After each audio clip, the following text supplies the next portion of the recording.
Power Rangers tiene 30 temporadas y momentos inolvidables, pero aún así hay cosas que siempre nos dejaron con dudas. ¿Por qué los Rangers sueltan chispas cuando pelean? ¿Cómo demonios hacía el Ranger verde para tocar la flauta con el casco puesto? Hoy voy a contarte los detalles detrás de esos misterios que marcaron nuestra infancia. Estas son 7 curiosas explicaciones sobre Power Rangers. Número 1. ¿Por qué los Power Rangers gritan sus colores antes de pelear? Muchas veces hemos visto que estos héroes, antes de iniciar una batalla, realizan poses exageradas, a veces mencionan sus técnicas y también suelen gritar sus colores. Esto se debe a que es una tradición heredada de la serie original Super Sentai, la versión japonesa en la cual se basa Power Rangers. Antiguamente, cuando los samuráis iban a batirse en un duelo, debían presentarse como sinónimo de respeto ante su rival. Esto servía para poder identificar tanto al vencedor como al perdedor y que quedara registrado quién era el que había sobrevivido. Es por eso que antes de empezar la pelea gritaban bien fuerte su nombre, de dónde provenían e incluso parte de su aspecto. Esto se convertiría en un legado y en un guiño tanto en Super Sentai como en Power Rangers. También es cierto que este tipo de series de efectos especiales tienen influencia directa del teatro japonés, más precisamente el teatro kabuki, donde ver este tipo de expresiones corporales y la mención de sus nombres era algo habitual. Por otra parte, cuando Power Rangers se estrenó en su momento, decidió apuntar hacia un público más joven e infantil, así que la mención de sus colores y aspectos terminarían siendo de gran ayuda para aquellas audiencias que podían tener dificultades visuales o problemas de daltonismo. Número 2. ¿Por qué los Power Rangers usan frases para transformarse? Seguramente alguna vez lo habrás escuchado. Es hora de morfosis, SPD emergencia, RPM en acción, energizar, desata el poder, frases icónicas que los Rangers mencionan cuando se van a transformar. Y es que esto realmente sirve para que los dispositivos de transformación se inicien mediante un comando de voz, añadiendo un paso de seguridad extra, impidiendo de esta manera que los morphers se activen por tocar algún botón accidentalmente. En Power Rangers RPM, Dr. K nos da una explicación mencionando al equipo que cuando gritan estas frases, la voz ayuda a la codificación, evitando así una suplantación de identidad. De hecho, en series como Power Rangers Time Force, los morphers estaban ligados directamente al ADN, garantizando así el uso correcto del dispositivo, usando la frase de transformación por primera vez solo cuando el equipo completo estuvo reunido. Obviamente, hay distintas situaciones y temporadas donde no se aplican las mismas reglas, como cuando en Power Rangers SPD, Jack le prestó su morpher a Sky para enfrentarse al villano, pero él aún así logra activarlo usando la frase de transformación. Por otro lado, existen momentos donde los Rangers se transforman sin utilizar ninguna frase, ya que solo activan sus dispositivos, y en muchas ocasiones estas frases enérgicas en conjunto también pueden ser tomadas como un grito de batalla para terminar intimidando a los mismos enemigos. Número 3. ¿Por qué los Power Rangers explotan cuando se transforman? Probablemente recuerdes que cuando los Rangers se transformaban solían verse unas increíbles explosiones detrás de ellos, y si bien estos recursos parecen innecesarios en una pelea, no podemos negar que hacían que ese momento se viera mucho más épico. Y es que el origen de estas explosiones también vienen directamente del material original Super Sentai. Esto se debe a que este tipo de producciones pertenecen al género del tokusatsu, donde usar esta forma de explosión como efecto especial es algo que suele ser muy frecuente. Para ser más específicos, en la temporada número 7, llamada Kagaku Sentai Dynaman, es donde podríamos decir que se empezarían a ver estas grandes explosiones con el uso de la pirotecnia sistemática durante la transformación de los héroes. Aún así, en el universo de Power Rangers también podemos encontrar una especie de explicación canon. Esto lo vemos nuevamente en Power Rangers RPM, cuando Ziggy comenta que al transformarse no puede evitar notar una gigantesca explosión detrás de él, y Dr. K contesta diciendo que esto se debe a un exceso de energía residual, ya que a veces es necesario para limpiar los conductos en el biocampo de los trajes, y cuando la energía sobrante se expulsa, termina provocando una explosión después de que los Rangers se transforman. Por supuesto, esto no sucede siempre en todas las transformaciones. Hasta existe una curiosa teoría donde la liberación de esta energía en forma de explosión es necesaria o los Rangers podrían quedar gravemente heridos o desvividos, pero esto es solo una hipótesis por parte de los fans, ya que no existe una fuente oficial que lo avale. No obstante, el uso de un morpher dañado sí podría tener graves consecuencias. Número 4. ¿De qué material son los trajes de los Power Rangers? Si solo nos basamos en la parte de corte y confección, un traje de Ranger en la vida real suele estar compuesto por telas, spandex, cuero e inclusive para los cascos polímeros o resinas, además de otros elementos que pueden variar según la situación. Pero si indagamos un poco más en el lore de la serie, podemos hallar conceptos muy curiosos. Por ejemplo, basándonos en la contraparte original japonesa de Power Rangers SPD llamada Tokuso Sentai Deka Ranger, encontramos una explicación donde nos cuentan que los trajes son de un material interestelar espacial, el cual lleva por nombre Deka Metal, sumado al hecho de que funcionan como una armadura protectora. En el caso de Power Rangers, una vez más Dr. K se hace presente para resolver nuestras dudas, específicamente en Power Rangers RPM capítulo 8, cuando alguien del público le pregunta a los Rangers dónde compran sus mallas, y ella contesta: ¡Esas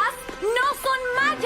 ya que su material es una nanofibra autorregeneradora creada de una aleación con memoria de forma, que traducido de una manera más sencilla, serían algo así como unas armaduras tecnoorgánicas muy resistentes y flexibles. Como mencioné anteriormente en las demás explicaciones, esto puede variar según las temporadas y no siempre se aplican las mismas reglas, pero podemos concluir que los trajes, ya sean armaduras metálicas o pieles orgánicamente fuertes, son de un material lo bastante elástico y resistente para poder proteger cualquier ataque letal que pueda recibir un Power Ranger. Número 5. ¿Por qué los Power Rangers sueltan chispas cuando pelean? Empecemos por lo más básico. Estas enormes cantidades de chispas que vemos en medio de la batalla son un efecto visual conocido como Heat Spark. Esto se produce mediante un pequeño detonador electrónico llamado Squib, que se coloca camufladamente en el traje como un elemento pirotécnico controlado para simular el estallido de las chispas. Cabe aclarar que además de utilizar este recurso práctico, muchas veces las tomas son editadas digitalmente para dar los retoques finales. Si tenemos que determinar por qué se decidió la implementación de las chispas, podemos entender que es una forma visualmente impactante para mostrar algún golpe sin la necesidad de una violencia realista, convirtiendo las escenas en aptas para todo el público. Ahora bien, ¿cómo explicamos por qué los Rangers sueltan chispas en el universo de la serie? Es aquí donde suelen haber debates y confusiones en la comunidad, ya que una parte de los fans argumenta que los trajes son armaduras metálicas y que cuando los Rangers son atacados por sus rivales, al chocar metal con metal se producen estas chispas. El problema es que la gente olvida que los Rangers también sueltan chispas cuando golpean a sus enemigos, los cuales varían la composición de sus cuerpos y no siempre llevan algo metálico con ellos. Por otro lado, hay fans que argumentan diciendo que cuando los Rangers acceden a la red mórfica, sus cuerpos se vuelven completamente energía y los trajes se convierten en su nueva piel. Debido a esto, en el momento que reciben alguna rasgadura o golpe, terminan soltando chispas. Nuevamente, el problema es que la gente olvida que cuando los cascos de los Rangers son rotos o simplemente se los quitan, podemos observar cómo el portador sigue manteniendo su forma y no hay ningún tipo de energía o luz en su interior. Entonces, ¿cómo llegamos a una conclusión? Si analizamos las explicaciones anteriormente mencionadas en este video y las acoplamos con el argumento de los fans, nos daremos cuenta que todas pueden convivir en una misma teoría. Los Rangers usan sus frases, activan sus dispositivos, acceden a la red mórfica, sus cuerpos son moldeados, producto de la morfosis, obtienen sus trajes en forma de armadura orgánica y son envueltos en una gran cantidad de energía. Así, podemos explicar que cuando ellos golpean o son golpeados, estos impactos sueltan chispas, y en el momento en el que se traspasa la energía y la protección del traje, vemos claramente cómo un Ranger puede quedar vulnerable conservando su forma. Número 6. ¿Cómo hacía el Green Ranger para tocar la flauta con el casco puesto? En primera instancia, si nos apegamos a la realidad, no existe una forma lógica en la cual alguien pueda soplar y ejecutar un instrumento mientras tenga un casco que recubra toda su boca. Pero sucede algo muy curioso al indagar en el lore de la serie. Es que si prestamos atención a la primera temporada de Mighty Morphin, nos daremos cuenta que los Rangers tenían los labios marcados en sus cascos. Esta mueca podría servir como conducto para la daga del dragón. Un claro ejemplo sobre esto se aplicaría en los mismos villanos, ya que varios de ellos tenían sus bocas formadas, pero algunos no necesitaban mover sus labios cuando hablaban. Por lo tanto, basándonos en este razonamiento ficticio, tendría sentido que la mueca de los cascos actuara como un labio funcional para poder tocar la daga. Como muchos ya sabrán, el universo de los cómics de Power Rangers no es canon dentro de la serie. Sin embargo, aquí también podemos encontrar una explicación muy interesante, específicamente en el cómic de Boom Studios Mighty Morphin capítulo 5, donde vemos una conversación en la cual Billy le comenta al nuevo Green Ranger llamado Matt que la daga con forma de flauta no solamente es un arma, también es un dispositivo de control armónico, y una vez que se coloca la flauta en los labios del casco, puedes escuchar sus sonidos en tu cabeza. De esta manera ya no estás tocando la flauta, ahora tú mismo eres el instrumento, y con la combinación correcta de notas musicales puedes invocar al poderoso Dragon Sword. Número 7. ¿Por qué la daga del Green Ranger suena como trompeta? Nuevamente nos encontramos con un elemento que no tiene lógica en la vida real, pero como siempre, si nos apoyamos en el universo de la serie, encontramos explicaciones bastante curiosas. Por ejemplo, en la contraparte original japonesa de Mighty Morphin llamada Kyoryu Sentai Syu Ranger, podemos ver que esta daga es en realidad una llave mágica especial, la cual lleva por nombre Syu Soken. Esta no es una flauta real en sí misma, así que podríamos teorizar que al ser un objeto con atributos mágicos en su interior, también tenga la capacidad de moldear su sonoridad cuando ejecuta melodías. Quizás es por eso que su sonido intenta asemejarse más al de una trompeta, para poder emular a un instrumento que suene mucho más fuerte y de esa manera ser capaz de llamar al Dragon Caesar. Manteniendo el análisis dentro de la ficción y en base a los elementos de fantasía que existen en Power Rangers, otra explicación la podríamos encontrar en su estructura. Si observamos bien, las flautas poseen una distribución de notas musicales totalmente distinta, y si la comparamos con la daga del dragón, esta se parece más al de una trompeta con sus 3 botones pulsadores. Por eso tendría sentido que su sonido sea similar. Si te gustaron las explicaciones, aquí te dejo otro video para que sigas disfrutando. No olvides dejar tu like y nos vemos la próxima.